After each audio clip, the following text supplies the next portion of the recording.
Good afternoon everybody, Graham here again for another Transformers review, and today I've got something another bit special. Is C116 even, Twincast with Steeljaw. Now then, this was released as part of the HEADMASTERS range, but only in Japan, and was very rare. Let's have a look at the figure itself. Nice new artwork there for Twincast.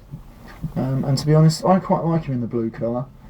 It's actually quite like his original Diaclone release, where he was actually in fact blue, but slightly different. I do have a picture of it somewhere, but I'm can't bother to dig it out right about now. Let's have a look at the back of the box. It comes with his tech specs and everything like that. Unfortunately it's all in Japanese, so I can't really understand it, but there you go. But that's Japanese writing for you. Right, there we go, and it just comes with the usual Headmaster's picture. Right then, let's open the box up.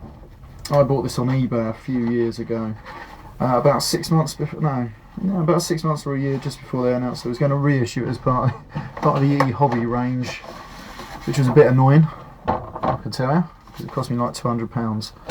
So there you go. So look what we get in the box. We get all his instructions and everything, and his little collector's card. Let me just open this up quick.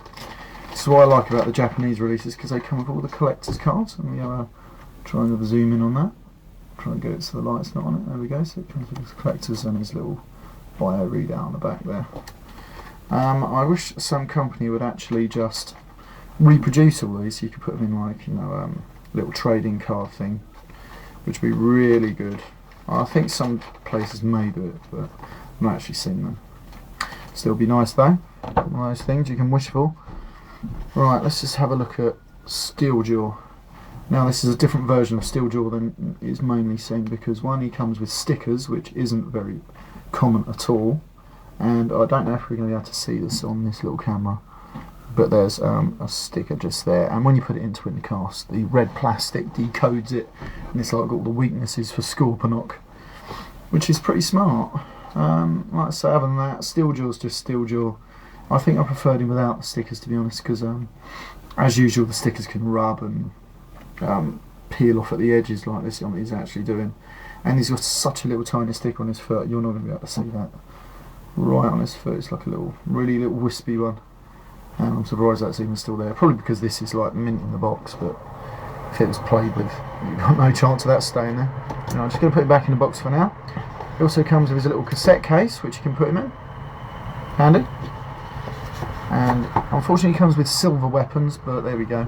I am trying to currently get the gold weapons for them, but they're proving a bit elusive, and when you can find them, a bit pricey. Anyway, this is what he looks inside the box. Like I said, we've got Twincast there and everybody else. They're all during the weapons, and his red gun on the top there. Right, next, let's try and get Twincast out. There we go, this is him. Nice little ghetto blaster. I actually quite like this. I actually quite like Blaster, in fact, which obviously this is taken from. Yeah, I mean, is he better than Soundwave? I'm a big Soundwave fan, and to be honest, I do prefer Soundwave or Sound Blaster, or even the reissued Soundwave from Toys R Us a few years ago, which came with the extra tape thing, so you could hold 2 cassettes in, which looks pretty nifty.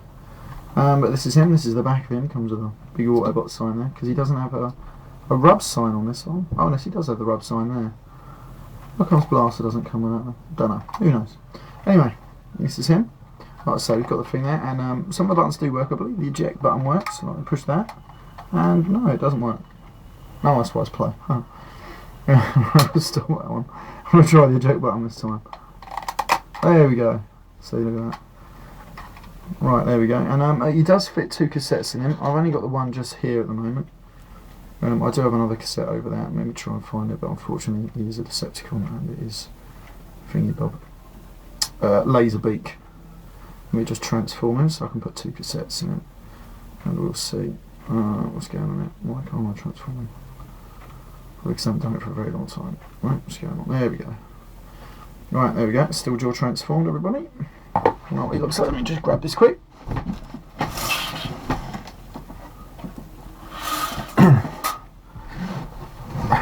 Here we go. See, this is Actually, it's a buzzsaw. This is one of the knockoff versions that I bought. These are actually really good. I'm surprised just how good these are. Let me just take his weapons off. There's nothing wrong with these at all. Some have loose joints, but you can tighten them up to take them apart. Put a little bit of super glue, let it dry, builds up the joints, and suddenly they're tight. Now I applied different labels. These are the repro labels, animation versions. So it looks like it's on the cartoon, and these look pretty fucking decent. I tell you, it looks better than normal. I tell you. Anyway, transform him as such. Fold his little head in. Oh, mind you, we all know buzzsaw. Like the same free look here. Don't know if you can pick that up on the camera. But he looks like, as he does on the cartoon, just a funky little gold cassette. Anyway, that's it. Right, now we're going to put both in here. We're going to put a buzzsaw in first. Now we're going to do this. Just pop that in there. Actually, no, I'm going to put Steeljaw in first because then you can go at the front. If I can get him out. There we go. Can you? Right. Put Steeljaw in the front there, so it then decodes the thing. I'm going to get buzzsaw in the back there. It will fit in, there we go, and we close set up like so, and it's got both of them in there. I don't know if you're going to be able to see this on this camera, but if you look just there, if I can get it, it does decode it. Not too well, but it does. Anyway, right, we're going to transform him now. Alright, anyway, we start quite an easy transformation. We start by flipping this little black panel back, and then we split these. Then we just grab the legs, pull them out to the sides. And then again, pull the legs all the way down, and that is basically it. And we just flip the handle into the legs like so. We then push these in like so. Flip out his little feet, and his little feet are done. And then we grab the head, swivel it around. Oh, hello, Twincast, there it is. And then we get the arms, fold these out. And then a lot of people leave these out like that, but you're not supposed to, because in the instructions it clearly says you push them in, like so, and it gives them such a better look. And then you just grab the arms, extend them. Oh, blimey, this one's a bit tight. There we go. And then you've got a little tab at the back end, you push the little hands out, and then you swivel the hands, which it does also clearly state in the instructions as well, which a lot of people miss for some reason. There we go, and you swivel the hands. And this is Twincast. We're going to grab his disruptor gun, or whatever the whole gun he's got. Anyway, there it is. Nice little red gun. That fits in his little hand. Like so. Now, look at that. And doesn't he look great? I think he looks brilliant. Especially when you've got the original blaster to put him next to. He just looks amazing. I can't really fault him. If you really like these cassette transformers, I would advise you to get him. If you get a chance, just get the reissue. Because like I say, the reissue comes with a different cassette, which I also do have.